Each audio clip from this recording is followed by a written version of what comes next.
انا اتعجب كمواطن حتى مصري، والشعب المصري كله يتعجب ان تكون هناك سفاره على مدار اكثر من يعني 30 سنه، توجد سفاره صهيونيه في قلب القاهره ولا توجد يعني تمثيل دبلوماسي كامل وفي لايران. وهذا يعني عمل يعني ينم عن يعني للاسف الشديد ان احنا بنقول كده ينم عن غباء سياسي كان النظام السابق ندرك. وما قولك اذا في بعض الشرذمه التي ترحب بالسفيره الامريكيه يعني وبالصهاينه يعني ويحاولون اساءة سمعة مصر وصورة مصر في استقبال اخواننا؟ يعني للاسف الشديد هو ده اللي احنا بنقوله، لابد ان يدرك اريد رايك في هؤلاء الناس تحديدا في هذه يعني الشرذمه. يعني هذه الشرذمه شرذمه لا تعبر عن الشعب المصري. الشعب المصري هو ده اللي بيمثله قطاع كبير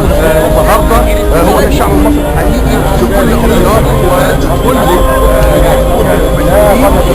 وكل توجهاته الفكريه وتوجهاته السياسيه، كلهم يعبرون الان عن موقف حقيقي بيقول ان هذه الشرذمه لا تمثل مصر. هؤلاء لا يعبرون عن موقف المجتمع المصري. المصريين شغوفين بشكل حقيقي الى التلاحم مع ايران، لان هناك تاريخ مشترك، هناك يعني دين واحد، وبالتالي لابد ان يتوحد الجميع صفا واحدا لمواجهه المشروع الامريكي الصهيوني بشكل مقاوم وبشكل حقيقي. يعني ايران بتشكل المقاومه الحقيقيه للمشروع الامريكي الصهيوني في المنطقه، ولا بد من ان يقف المصريين داعمين لهم بشكل حقيقي.